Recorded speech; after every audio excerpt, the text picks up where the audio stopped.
Halo, oke guys. Hari ini tim Baristapedia mau bikin podcast di Coffee Shop Kopi 48 di daerah Mampang Perapatan 4, nomor 48. Hai guys.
Assalamualaikum warahmatullahi wabarakatuh. Kembali lagi bersama gua di Baristapedia. Oke. Hari ini Baristapedia ngedatengin salah satu barista kece. Barista mungkin bisa gue bilang barista fenomenal nih dia. Halo Dimas, apa kabar Dim? Alhamdulillah. Gimana lu? Gak kelihatan lu? Hah? Udah lama gak kelihatan? Lagi bertapa. Dim, Ajar. gimana Dim kesibukan lu saat corona ini Dim? Ya gini-gini aja deh. Di rumah terus bikin kopi susu online kan lagi hype banget nih kan. Lagi hype banget namanya online semua. Ya harus ngikutin zaman lah, nggak boleh ketinggalan zaman. Oke. Biarpun kita old, kita juga tetap ngikutin zaman. Betul. Oh ya, sebelumnya gue pengen ngasih tau nih. Gue sekarang lagi ada di Kopi 48 di Jalan Mampang Perapatan 4 nomor 48. Nih kece badai ini tempatnya. Mungkin buat kalian yang belum tahu bisa langsung datang aja kemari. Kopi 48. Dim, Apa ya? lu tuh kapan Dim pertama kali terjun di dunia F&B? F&B ya? Iya, Bukan kopi ya? bukan. Gua F&B. F&B di 2010. Sebenarnya dari 2009 2008 gue udah ada di dunia F&B, cuman kan hanya sekolah. Sekolah gue sekolah F&B. Oh, kayak tata boga kayak gitu. Terbuka, ya betul. Cuman terjun ke dunia kerjanya itu di 2010. 2010 lu terjun Iya. ke dunia F&B. Gue dulu 2010 tuh room service tadinya. Hmm. Room service di hotel. Room service di hotel udah tiba-tiba jadi bartender. Jadi kopi masih jauh. Jadi gue awalnya bartender dulu. Tahu bertender. Room service dulu, iya. Oke. Nah, kalau lu pertama kali terjun di dunia barista tahun berapa? Dunia barista yang benar-benar terjun tuh di 2014. Yang benar-benar terjun ya. 2014. Nah, di tahun 2012 gue udah kenal kopi, cuman ya gue nggak tahu yang namanya kalibrasi, nggak tahu arabica sama robusta, cuman gue udah megang mesin kopi. Ibarat kata cuman sekedar kerja, datang, pulang. Iya. Iya, kadang kan gue bartender, cuman kan ada mesin kopinya. Hmm. Ya itu kalau gue bilang sih belum bisa disebut barista. I see. Karena gue cuman tahu bikin kopi, bikin latte, nggak tahu itu namanya kalibrasi, robusta, arabica gue nggak tahu. Udah, sekedar bikin aja. Terus cita-cita lu apa sih Dim? Sebenarnya setelah lu lulus sekolah nih, lu kan dulu kata lu sekolah perhotelan ya, pariwisata gitu kan, tata boga. Itu cita-cita lu apa sih? Cita-cita gue naikin haji orang tua sih sebetulnya. Barista naik haji. Nah, cita-cita gue sih sebetulnya ya mungkin sama barista-barista lain ya. Bisa bikin coffee shop gede. Itu setelah lu jadi barista, maksud gua setelah lu lulus sekolah pasti kan lu punya cita-cita dong. Kayak nggak mungkin kan lu lulus sekolah cita-cita lu mau jadi barista, nggak mungkin. Iya sih. Cita-cita awal ya. Cita-cita awal sebetulnya gue mau jadi musisi sebetulnya. Musisi? Sebetulnya mau jadi musisi. Oke, terus? Jadi lulus sekolah tadinya gue niatnya pengen nerusin kuliah di IKJ, cuman berhubung kendala di dana kan gak jadi, akhirnya ya udahlah kita realistis aja ya jadi orang lah ya kan. Lu nggak dapat beasiswa, jalur beasiswa gitu, lu nggak nempuh. Terlalu susah. Terlalu susah. Tapi gue dapat beasiswa di Trisakti. Terus kenapa lu nggak ambil?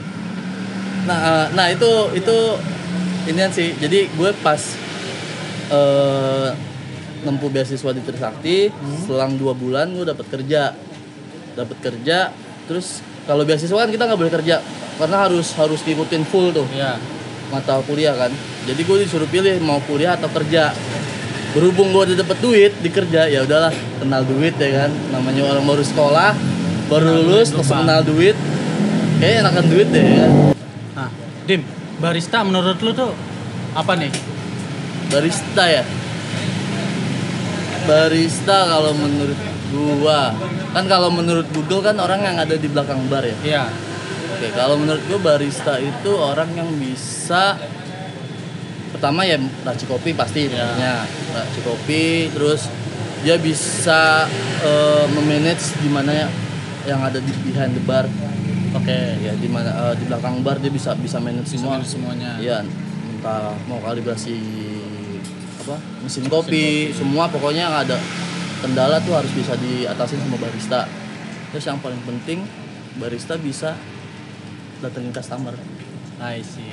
Kalau gua. Itu ya emang. Kalau gua ya, jadi barista itu bukan cuman orang yang bisa buat kopi, cuman dia bisa buat narik customer, bisa ngajak ngobrol, sampai akhirnya customer itu balik lagi ke coffee shop tersebut. Jadi friendly lah. Betul.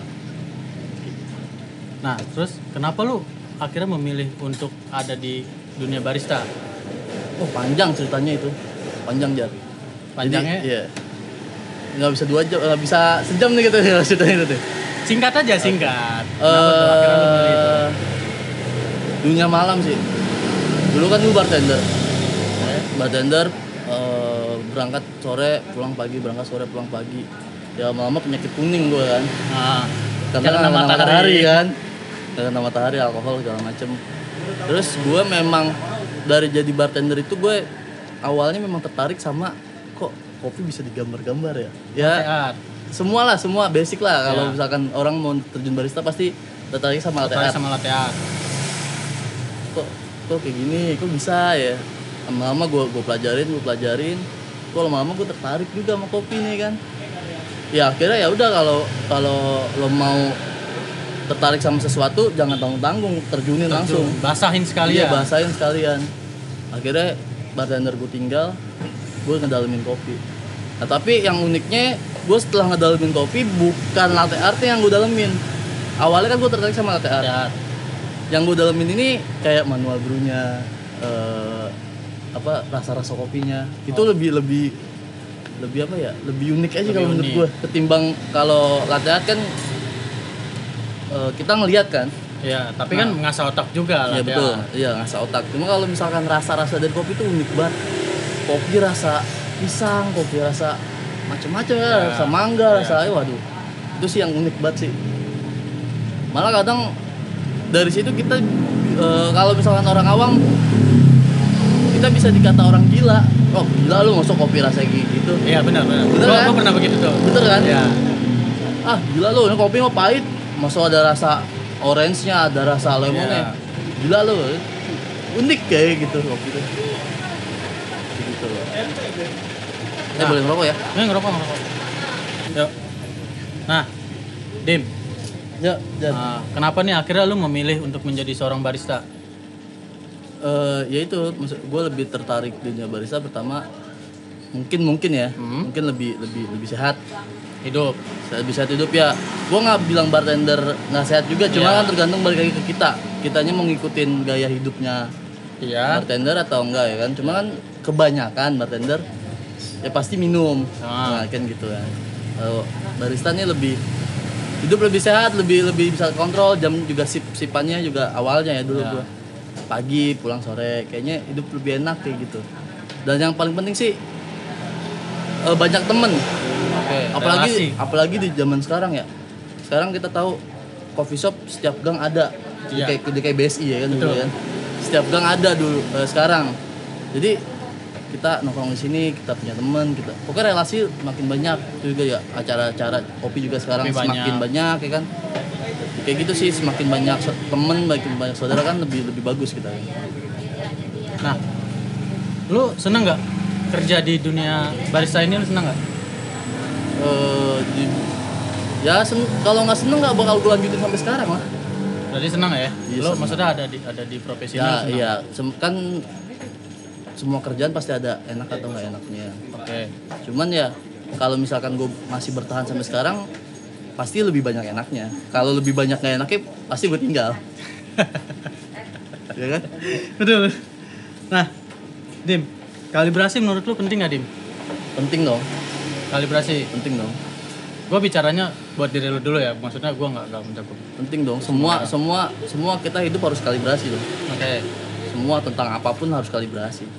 Oke. Kalibrasi diri kita sendiri, kalibrasi kita kerja juga kita harus kalibrasi juga. Kalibrasi tentang lingkungan semua harus kalibrasi. Harus kalibrasi. Iya. Makanya di kopi pun kalibrasi itu penting, sangat penting. Simple cuman Padat. iya. Simple cuman padat. Nah, Dim, nih, lu tuh kan barista nih. Iya, Lu lebih fokus di mana sih? Karena kan barista nih ada gue bilang ada cukup banyak cabang ya. Ada barista, terus cupping, latte art, sama manual brew, ya kan? Lu lebih fokus dan tertariknya di mana? Gue di manual brew sih. Manual brew. Ya, gue ini banget seneng banget gitu kalau ngulik. Kayak apa ya? Beda suhu, beda rasa. Oke. Beda gramasi, beda rasa. Itu sih yang gue bilang unik sih. Gampang, dibuatnya gampang. Makanya kalau misalkan ada yang nanya buat kopi V60 gampang sih, gampang. Gue suruh gram berapa, ini berapa, gampang jadi enak. Cuman yang gampang itu ngedalemin susah. Iya. Ini kenapa sih ini bisa beda segram, bisa beda beda suhu beda, itu yang gue tertarik sih. Dan ya gue masih belajar sampai sekarang. Ya. Benar. Dibilang bisa juga belum bisa banget, masih belajar pokoknya, masih belajar. Nah, Dim, dalam metode V60 nih, apakah ada batas maksimal berat bubuk dalam kopi? Berat bubuk apa tuh? Berat bubuk dalam kopinya Masih. Ya, misalnya maksimal 30 gram atau 24 gram. Dan ada efeknya nggak sih jika berlebihan? Batasan tergantung V60 apa yang lo pakai. V60 01 pasti ada batasannya. V60 02 batasannya beda-beda kan. Makanya dibikin 01 02. Ya nggak mungkin kan lu bikin 01 50 gram apa 100 gram kan nggak mungkin. Ya. Batasan pasti ada. Tergantung alat apa yang lo pakai. Ada efeknya nggak jika berlebihan? Efeknya sih pasti ada, pasti ngaruh semua. Makanya tadi gue bilang beda segram aja pasti beda rasa, beda suhu, beda rasa. Makanya uniknya di situ. Efeknya pasti ada. Sama kita nyebut di sini gramasi ideal. Ya. Gramasi ideal. Contoh gramasi ideal kita 15 gram. Kalau kita buat 30 gram berarti kan kurang ideal kalau misalkan dibuat di satu di satu V60 ini. Jadi kayak gitu. Nah, kalau gue bilang nggak enak, kok enak sih pasti enak, cuman nggak kurang ideal. Gue nyebut di sini kurang ideal. Bukan enak atau nggak enak. Nah, untuk mengantisipasi pembuatan yang lebih dari 1 gelas, misalnya 30 gram, apa bisa diantisipasi? Hah? Maksudnya bisa diantisipasi nggak? Maksudnya gini, maksudnya kan gimana? Untuk mengantisipasi pembuatan yang lebih dari 1 gelas nih, misalnya 30 gram, bisa diantisipasinya dalam dari segi ukuran grain size-nya kah? Yang kita kasarin atau kita halusin? Kalau gua masih samain, cuman gua kali 2 aja dari idealnya. Misalkan 15 gram. Ininya 30. Kita mau pakai 30. Ya kita kali 2 semua. Oke, berarti jadi 60. Iya. Semua perkalian 2. Iya. Buat apa ya? Mendekati ideal lah. Oke. Dim, selain green size, yang berpengaruh dalam pembuatan kopi apalagi nih Dim? Misalnya green size, paper filter, atau yang lainnya. Karena yang gue tahu juga paper filter kan banyak merek kan. Pasti setiap merek ada kertas jenis kertas yang beda. Terus di sini juga ada paper filter yang warna putih, yang warna coklat, dan dia juga pasti kan mempunyai pori-pori atau serat yang beda kan. Nah, menurut lo nih? Kalau yang mempengaruhi rasa ya, selain green size tadi pasti ada banyak kan, suhu air, gramasi juga, terus rasio itu penting banget.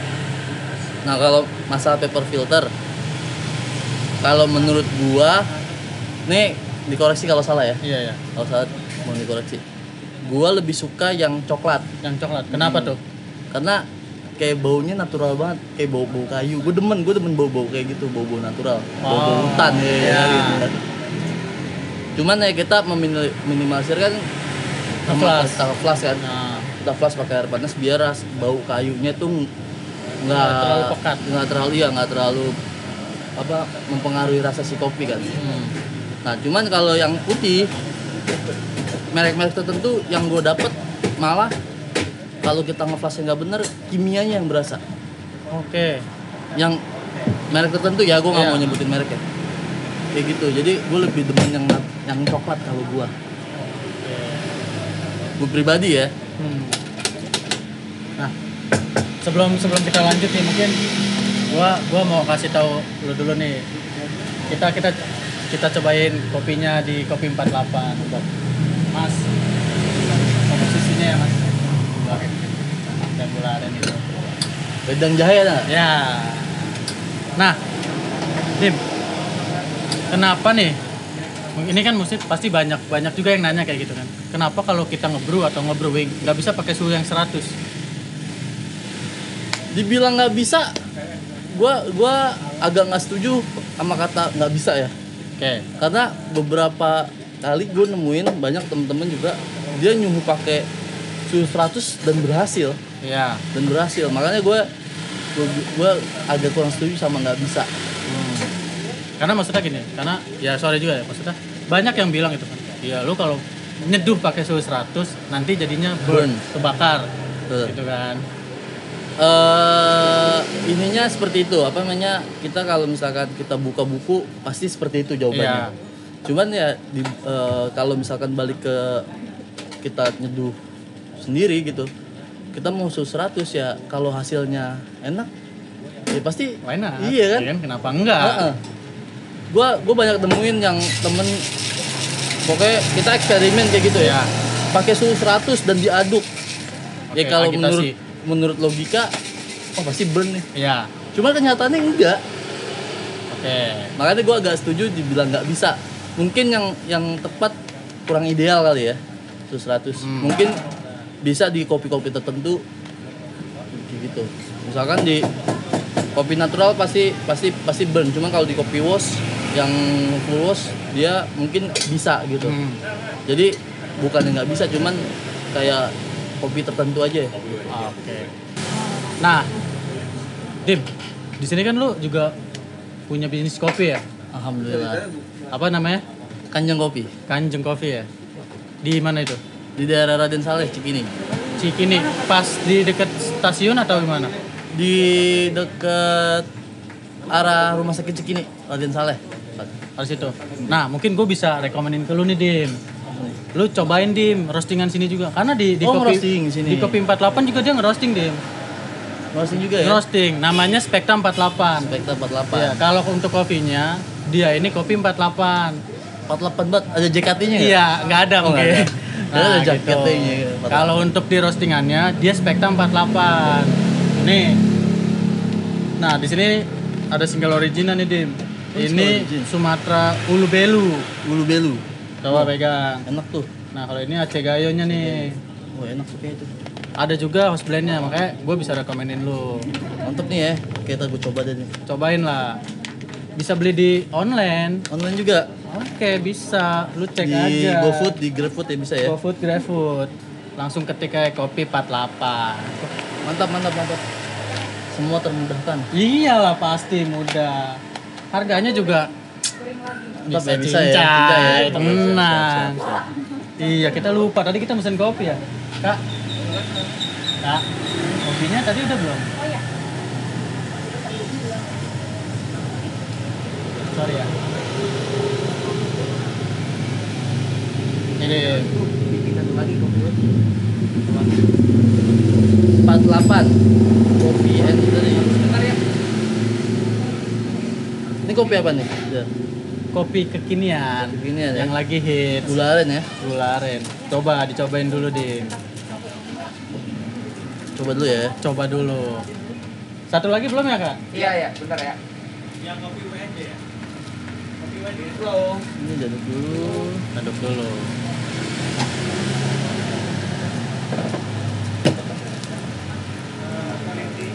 Tumpe. Food bloggeran gitu? Yo. Ini muka-muka food blogger gak? Muka food blogger. Yang penting kan food blogger mukanya ya? Itu dia. Gimana? Pengen meninggal gak? Gue pengen hidup sih, biar bisa nyobain kopinya lagi. Ya, cakep. Ini kopi susunya nih. Seru. Ini gelas ya. Ada tisu nggak? Bentar ya. Seru. Seru ya kopinya ya. Oke, thank you. Seru. Nah, kopi yang enak tuh kalau kita minum kopi, kita pengen minum kopi itu lagi. Nggak kalah kan rasanya sama kopi-kopi. Nggak kalah. Mantap. Nik. Sambil ngerokok. Habis. Nih. Ngerokok. Min nggak? Min. Rokok lah. Biar cincay sambil ngopi. Coba gue cobain kopinya. Cobain. Nggak ada punya filter? Nggak ada.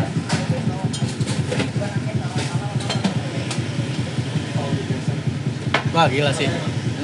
Bukan kaleng-kaleng sih nih. Bukan kaleng-kaleng ya? Kopi susu kekiniannya bukan kaleng-kaleng. Nah, lanjut aja, Dim. Kita lanjut ke pertanyaan berikutnya.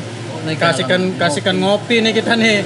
Habis kopinya enak banget. Bener-bener pengen meninggal rasanya. Gue mau jadi anak JKT48 langsung. Wih, karena kopi 48, Iya. cakep loh. Yang hoyoynya. Yo, Nah, Dim, gua mau nanya nih sama lu, perbedaan Arabica sama Robusta apa nih? Beda nama, beda harga, beda rasa. Gila, rasa, harga, Light but deep. Deep but throat. tai. Perbedaannya apa nih? Maksudnya mungkin ada yang belum tahu atau ada yang udah tahu. Gitu loh. Perbedaannya ya, pertama pasti rasanya pasti beda. Rasa Arabica kan yang kita tahu lebih ke ada acidity-nya ya. Lebih ke buah. Sementara Robusta lebih ke bodinya tebal, pahit kalau yang kita tahu ya. Cuman ada juga sih Robusta yang ada rasa buahnya, fruity-fruitinya ada. pasti ada. Terus ketinggian juga pasti beda. Penanaman ketinggian beda. Ya. Arabica lebih tinggi Oke. di antara 1000 ke 1000 atas ke lah. atas. Kalau misalkan Robusta kan bisa 1000 ke bawah juga bisa tumbuh. Terus Arabica lebih rentan hama. Oke. Sementara Robusta lebih kuat hama. Tapi Kenapa kalau dinamain misalnya Robusta kan? Kalau misalnya si Robusta ini kita tanam di ketinggian lebih dari 1000 atau pas dari 1000, dia bisa tumbuh Bisa. nggak? Karena kan dia kuat. Robusta ya? Iya. Kenapa dinamain Robusta? Namanya dia dari robust, dari kuat. Kongo. Berarti dia bisa hidup, nggak cuman Bisa di hidup. bawah Nggak cuma di dataran bawah, 1000. nggak cuma di bawah, di atas pun bisa. Oke. Jadi dia fleksibel, bisa di atas bisa di bawah. Bisa di atas? Bisa di bawah. Bisa di bawah. Nah, Dim, gua punya satu pertanyaan yang simpel lah. Dari 1000 pertanyaan gua nih, satu lah yang simpel lah ya. Buat gua ya, menurut gua ya. Bedanya cappuccino sama cafe latte apa nih Dim menurut lo? Itu menarik tuh, Jar, pertanyaan. Menariknya? Itu Tarik sis. Semongko. Nah, itu kan bedanya cappuccino sama cafe latte ya. Kalau kita ngomongin klasik kan dulu kita ada hitung-hitungannya nih, cappuccino foamnya berapa, Iya. latte foamnya berapa kan, kayak gitu kan. Itu dibilang ya benar, cuman kalau gue sekarang ya di era sekarang kita sederhanakan. Gue sih maunya gue sederhanakan. Kalau menurut gue bedanya cappuccino sama latte, cappuccino itu kopi susu yang lebih berasa kopinya. Oke. Itu kalau cappuccino. Kalau cafe latte minuman kopi susu yang lebih berasa susunya.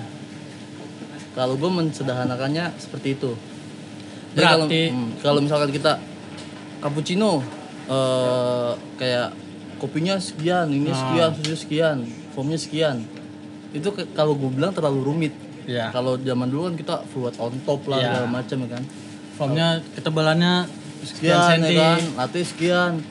Kalau gue sekarang lebih dengan bahasa itu sih. Kalau cappuccino minuman kopi susu lebih berasa kopinya, latte minuman kopi susu lebih berasa susunya. Dari segi size gelas berpengaruh juga nggak sih di era sekarang? Kalau gue sama sih, bisa gue samain sih. Bisa Kalau gue samain. ya cuma kita kan tahu ada gelas cappuccino, ada gelas latte kan. Itu tergantung SOP kopi shop masing-masing sih sebetulnya. Cuman kalau gue sederhanakan dengan kayak gitu. Nah, berarti lo kalau misalnya ada customer datang, misalnya dia nanya, Mas bedanya cappuccino atau cafe latte, mungkin lo bisa bilangnya mau kekopian atau kesusuan? Iya betul. Atau kesusuban ya kan gitu. Aduh, kesusuan. Kalau gue lebih kayak gitu, lebih mensederhanakannya seperti itu. Oke, jadi disimpelin aja ya. Ada yang simpel, kenapa lo harus buat rumit? Betul. Nah, Dim, pertanyaan lagi nih yang cukup menarik buat gua, yang harus gua tanyain sama lo. Sekarang ini kan kopi shop udah mulai merambat banyak nih. Mantap banget. Banyak investor-investor yang ingin uangnya untuk di bidang kita nih. Betul. Nggak kayak era kita dulu kan, kopi shop sedikit lah. Sedikit. Dan kalau di sekarang nih kopi shop banyak banget, dan Marah. barista pun sekarang sudah mulai diakui. Betul. Sudah banyak yang ingin terjun ke profesi kita nih. Betul. Tapi kenapa banyak orang yang masih ingin ngopi gunting? Maksudnya penikmat kita untuk yang di coffee shop kenapa masih jarang? Padahal coffee shop udah banyak. Itu bagus tuh pertanyaan tuh. Kalau menurut gua di secara hitungan tahun ya, Hitungan tahun. kita di Indonesia nikmatin kopi gunting udah terlalu lama. Iya. Ketimbang kita nikmatin coffee shop kayak gini, baru kita nikmatin coffee shop gini kan baru 4 tahun 3 tahun 3 atau 4 tahun ini. Belakangan ini. Sementara kita udah nikmatin kopi saset itu dari Era kakek kita, iya. mungkin lebih jauh lagi. Jadi kita udah terlalu lama nikmatin kopi saset. Jadi butuh waktu proses lebih lama lagi buat mindahin orang minum kopi saset ke kopi gini ya, kopi shop kayak gini. Jadi Oke. gitu.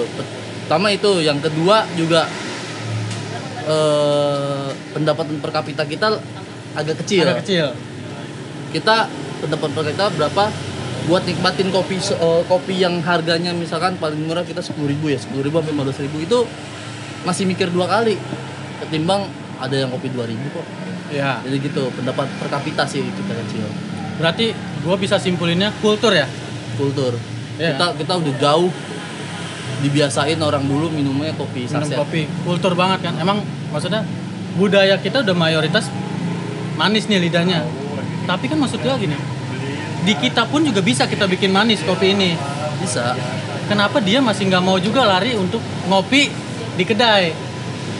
Iya, itu balik lagi pendapatan per kapita. Berarti peran pentingnya pendapatan per kapita. Iya, pendapatan per kapita kita terlalu kecil. Untuk makanannya susah, gimana kita buat ngopi. nikmatin kopi yang harganya 10 atau 15.000, sedangkan kopi di warung 2.000. Oke. Jadi kayak gitu. Jadi kayak gitu ya. Bisa. Itu ya masih panjang lah perjalanan kita buat mindahin orang minum dari kopi saset ke coffee shop kayak gini. Butuh proses. Cukup panjang. Kita harus benar-benar yang mengedukasi lagi. Di 4 tahun 5 tahun itu nggak cukup, karena kita udah ratusan tahun udah minum kopi. Kopi manis. Iya, kopi saset lah itu kan ya. Nah, 5 hal menurut lo yang harus dimiliki seorang barista? 3 atau 5 lah. Yang dimiliki seorang barista, attitude Attitude. itu nomor 1. Semua harus ada attitude, Iya. nggak cuma barista ya. Terus rasa ingin tahu. Oke, rasa ingin tahu lo harus lebih. Betul. Terus humble itu harus. Terus friendly. Oke. Mau 4 atau 5? 4 aja lah. 4 aja. 4 aja lah ya. Berarti tadi gue ulangin Attitude. attitude, terus rasa yang lebih, ya. Terus humble, Friendly. terus friendly. Itu menurut Dimas. Iya itu sih. Harapan lu untuk perkopian di Indonesia apa, Dim? Perkopian Indonesia, harapan gua supaya kopi kita bisa dinikmatin semua kalangan. Kopi kita bisa dinikmatin semua kalangan. Semua kalangan. Kopi kita bisa go internasional. Oke. Sebetulnya sih udah itu sih, cuman lebih go internasional. Iya, dari lagi sekarang lah. kan kita juga udah 5 besar kan? Iya, lebih go internasional lagi dan lebih apa ya? Lebih menghargai kopi lah. Lebih menghargai kopi. Kopi itu kan ditanam nggak ditanam langsung muncul kan. Semua proses. Ya harus menghargai itulah. Caranya itu kita harus menghargai kopi itu biar kopi kita bisa nomor 1 di dunia. Oh. Nah, kalau dari lu sendiri nih, lu lebih suka kopi lokal atau kopi luar? Kopi lokal dong. Kopi lokal. Alasannya? Cinta Indonesia. Cinta produk Indonesia. Cintailah produk Indonesia. Iya. Enggak, alasannya kopi kita terlalu banyak loh. Kopi kita tuh luas buat dieksplor. Oke. Banyak, ada ratusan. Jadi ya gue juga suka kopi luar. Cuman ya kalau misalnya dibilang lebih suka mana, gue lebih suka kopi Indonesia. Lebih berkarakter. Punya banyak banget karakter. Rasanya tuh banyak banget. Dari ujung Sumatera sampai ujung Papua tuh rasanya beda semua. Iya. Tapi maksudku, kenapa orang-orang ini mayoritas masih suka sama kopi-kopi luar? Padahal kalau yang tadi lu bilang kopi kita nih cukup mewah, berbagai macam karakter. Kenapa kualitas kopi kita masih kalah sama di luar? Apa ya bilangnya?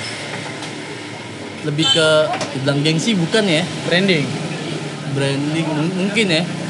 Karena gimana ya? Kita nggak cuma kopi sih yang kita hadapin sekarang. Semua kita selalu bangga dengan produk luar. Dari fashion pun sama. Iya, semua nggak cuma kopi. Ya rasa apa ya? Bukan rasa nasionalisme, kejauhan kayaknya ya kalau ngomong ke situ ya. Ya pokoknya harus cinta produk Indonesia lah. Kalau kita di sini pun ada, ngapain cari di luar gitu. Padahal sebenarnya sama kan, dari sini dikirim ke sana, di roasting sama mereka, dijual lagi. Kecuali kita mau bedain kopi luar sama kopi Indonesia kayak gimana sih? Kita cobain kopi luar. Oh kayak gini berarti yang harus dirapiin di Indonesia apa nih? Nah, gue lebih setuju seperti itu. Oke. Gue paham, gue ngerti maksud lo. Ya. Pertanyaan terakhir, pesan-pesan untuk orang yang ingin masuk ke profesi kita nih sebagai barista, atau pesan-pesan untuk barista-barista yang baru terjun di dunia kita apa nih menurut lo, Dim? Pesan gue, janganlah, duitnya kecil. Jangan. Berarti duitnya kecil, jangan. Berarti kerja sebagai barista tidak menjanjikan dong dari segi uang. Jadi YouTuber aja kayak gitu. Enggak. Ini ya itu tadi. Kita main di kopi kalau misalkan kita nggak nyelam kita nggak basahin semuanya tanggung, dengan nggak usah. Jadi kita harus basahin semuanya aja. Okay. Kita harus benar-benar nyemplung, karena kopi itu yang gue bilang tadi, kita bikin kopi gampang, cuman dalam ini yang susah. Jadi rasa ingin tahu harus ada, terus belajar terus, jangan cepet puas dan jangan cepet merasa di posisi aman. Ya banyak yang kayak gitu kan. Posisi gue udah aman, udah jangan kayak gitu. Kita harus belajar. Tetap harus ilmu padi lah ya. Betul, ilmu padi. Lu semakin tinggi semakin merunduk. Betul. Nah, Bel, lu kan sama gue pernah dalam ruang lingkup yang sama nih pekerjaan. Kita dulu pernah kerja bareng di salah satu coffee shop lah. Ada nggak sih pengalaman menarik lu kerja sama gue, dari misalnya yang baik ya, atau yang kesan brengseknya atau apanya? Kesan gue, jangan jadikan profesi barista buat menarik lawan jenis. Si anjing. Apa yang dilakukan sama teman saya ini, bro, itu dia yang mau sama gue, bukan gue yang menarik dia. Ada berapa ya kira-kira ya? Mentang-mentang bisa latte art dikirimin ke lawan jenis. Anjing. Emang nih, saya juga diajarin sama ini. Oke. Berarti pertanyaan kita cukup sampai sini. Nah, buat kalian nih, jangan lupa kalau mau order kopi susunya Kopi 48 juga bisa enak. Di GrabFood atau enggak GoFood gitu. Itu udah ada. Tinggal ketik ya Kopi 48. Itu udah ada. Banyak pilihannya. Sama kalau mau beansnya juga banyak nih. Tinggal cari aja di situ. Jangan lupa di-follow juga ya. Terus jangan lupa follow IG Baristapedia. Jangan lupa juga like, comment, share, and subscribe. Jangan lupa nyalain nih lonceng nih. Jangan lupa nyalain biar lu tahu terus perkembangan Baristapedia. Oke?